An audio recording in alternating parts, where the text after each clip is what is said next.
राष्ट्रवाद के नाम पर बड़ी बड़ी बातें करने वाली सरकार अब पूरी तरह से बेपर्दा हो गई है।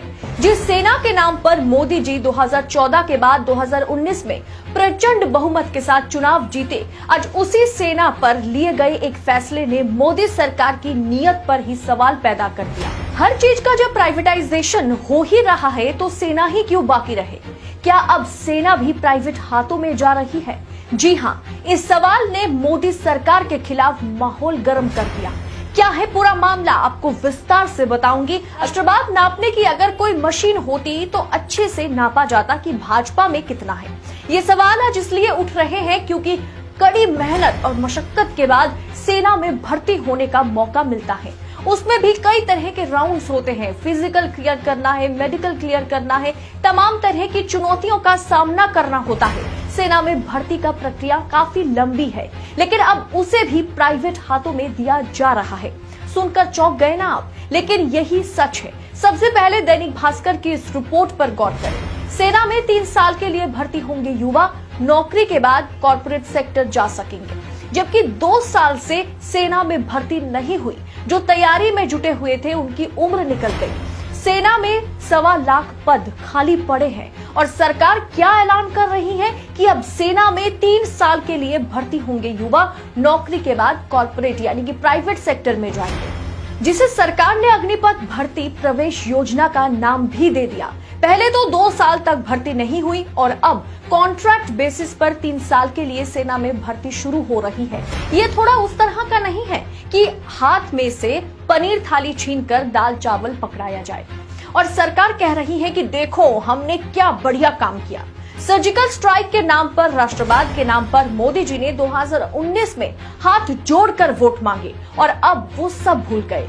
और इस अग्निपथ पे जो जवान भर्ती होंगे उन्हें अग्निवीर का नाम दिया गया, लेकिन ये अग्निवीर केवल 3 साल के लिए देश के लिए काम कर पाएंगे। उसके बाद सरकारी नौकरी, और वैसे भी सरकारी नौकरी तो है नहीं, तो प्राइवेट कंपनी में काम करना उन्हें होगा।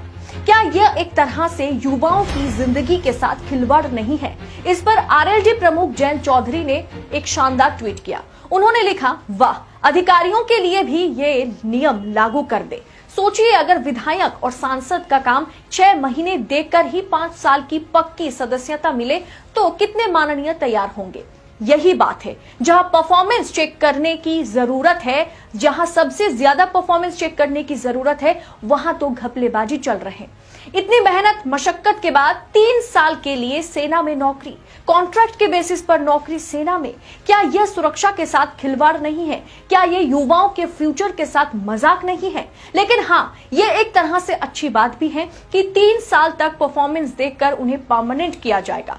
परफॉर्मेंस अच्छी नहीं हुई तो उन्हें प्राइवेट नौकरी में धकेल दिया जाएगा। क्या उन्हें बाहर नौकरी मिलेगी? क्या उन पर एक तरह से ये धब्बा नहीं लग जाएगा? आप तो सेना में अनफिट हैं, तभी तो आपको सेना से निकाल दिया गया। इस मुद्दे पर तमाम सवाल खड़ा हो रहा है। मोदी सरकार से विपक्ष पूछ रहा है कि अभी तक जिस आधार पर भर्ती होती थी, क्यों उसमें बदलाव की जरूरत पड़ गई? किस नियत से बदलाव की जा रही है? क्या अब सेना में भर्ती के पूरे प्रोसेस को मोदी सरकार प्राइवेट हाथों में देने वाली है? राजनीतिक गलियारों में तमाम सवाल घूम रहे। अब सेना अगर देश की सुरक्षा के साथ साथ कौन फिट है, कौन अनफिट है, किसका परफॉर्मेंस कैसा है, इस पर काम करेगी? ऐसा संभव नहीं है। इस पूरे प्रोसेस को किसी प्राइवेट कंपनी के हाथों में ही दिया जाएगा। आपको क्या लगता है? क्या है आपकी राय 3 साल के लिए सेना में भर्ती पर? आप क्या सोच रखते हैं? कमेंट बॉक्स में हमारे साथ जरूर शेयर करें। बाकी राजनीति के सच को अगर निष्पक्ष तरीके से जानना है तो देशनीति को सब्सक्राइब जरूर करें, क्योंकि देशनीति उन तमाम मुद्दों पर बात करता है जो गोदी मीडिया आपसे छुपाता है। नमस्कार।